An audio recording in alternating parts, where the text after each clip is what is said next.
Can this weird looking squeegee speed up your print workflow? We're gonna find out today.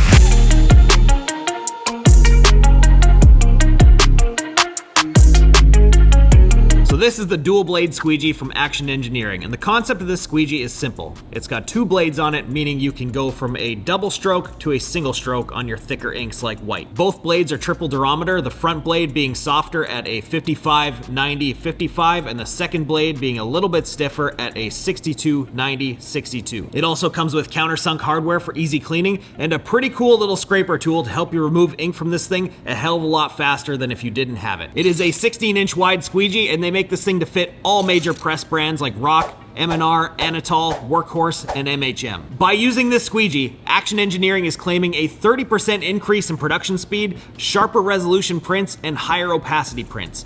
I'm a little bit skeptical of this, but hey, that's why we're here today. We're gonna put this thing to the test and find out.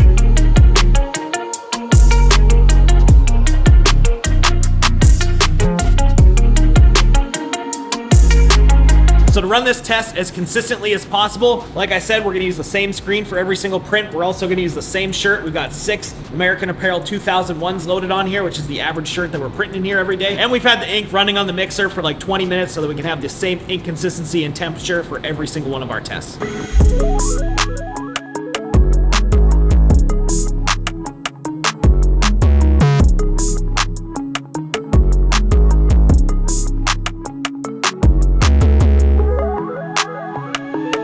So we've got this thing set up, we're running it at a 15-degree angle, which is what they recommend to use it at. Basically, you want to set this thing up so that both the squeegee blades are touching the screen at the same time, and for us, 15 degrees is right on the money. We're going to be testing this thing heads up against the way that we normally print our white underbases, which is with a 70, 90, 70 triple durometer squeegee. These squeegee blades in here are a lot softer than that, so it's going to be interesting to see the results. We're going to be testing this for 3 things. We're going to be testing for speed, we're going to be testing for resolution, and we're going to be testing for opacity. We have a print on here that should be able to show us all 3 of those things pretty well, and we're going to eliminate as many variables as possible, so we're going to do all our tests using the same 150 mesh screen.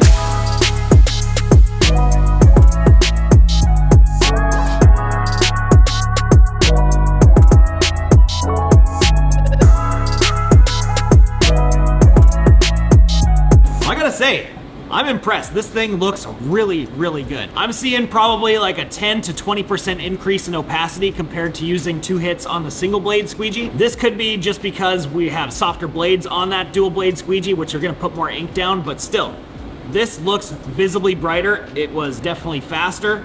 I like it. One thing we did have to do is increase the pressure pretty significantly from the single blade squeegee. Typically with the single blade squeegee, I like to run at around 40, 45 PSI, sometimes all the way down to 35, depending on how hot it is in the shop and how much the ink starts moving. But with the dual blade squeegee, we had to go all the way up to like 60, 70 PSI, which is quite a bit of a jump to get it to clear properly. But again, I think this is probably because we are using such softer blades on that squeegee compared to the 70, 90, 70 durometer that we have on the single. Other than that, when it comes to resolution, I don't see a difference between these 2 things. I think maybe if we were printing something with halftones, we might see a very, very minor increase, but again, I don't think that's gonna play a factor between the 2 squeegees. I think they're both gonna get basically the same result. But otherwise, I'm feeling pretty good about this thing, so we're gonna run it on a job for today, and then I can tell you exactly what I think about it.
Pretty surprising. I had my doubts about this thing. Honestly, I thought it was kind of stupid when I saw it for the first time, but man, it proved me wrong. We saw a pretty big difference in opacity, but when it came down to the speed, that was a monstrous difference. We printed 3 shirts with each one a couple of times, and both times showed the same result. We had 30.1 seconds for the single blade squeegee hitting twice, and 15.3 seconds with the dual blade squeegee hitting it once. That is a 96% increase in speed, which is absolutely absurd. Now, when it breaks down to an entire print run, obviously there's gonna be a lot more variables involved, like how fast you can load and unload, whether or not you're double stroking your colors or not. There's a lot of stuff that goes into it. So with Action Engineering claiming that you're gonna see a 30% increase in speed and efficiency, I would say they're being conservative with that number, but I will absolutely stand by it. One other really awesome thing that I noticed about this thing while we were doing our print run with it is the level of consistency that we got. So typically when we're doing a long print run using a single squeegee and a double stroke, sometimes I have to start backing off the pressure as we get longer into the run because the shop starts getting warmer, the palettes are getting warmer, the ink is getting more and more worked in, and that double stroke will tend to kind of push the ink through the shirt rather than lay it on top. Well, when using this thing, I didn't have to touch anything. The shirt at the start of the run versus the shirt at the end of the run both looked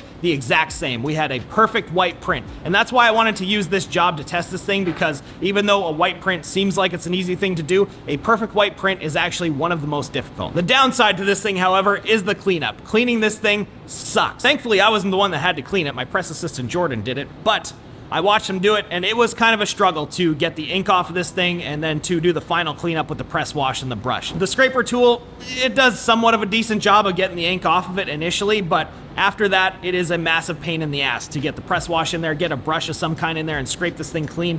Plus, the ink likes to kind of live inside all these little crevices. No matter how much he scrubbed this thing, it still climbed its way in there and was impossible to get out. Now, if we had a bottle brush or some kind of small brush like that to scrub this thing with, I think that would make a big difference. But also, this thing is basically just going to be a white ink squeegee. It's just going to print under bases. So I don't think the cleanup is super crucial with it, but again, it's something to note. And when it comes to the cleanup, one other thing that I would like to see upgraded is the hardware. The backside of this thing has this nice flush mounted hardware, which does make it easier to clean, but the front side does not. It has cap screws, and I think these should also be flush mounted just for straight up ease of use. And then I guess the final thing to weigh in on is the price. This thing comes in at $236 to $260 US, depending on what press you get it for. And honestly, I think that is more than fair for the increase in speed that you get out of it.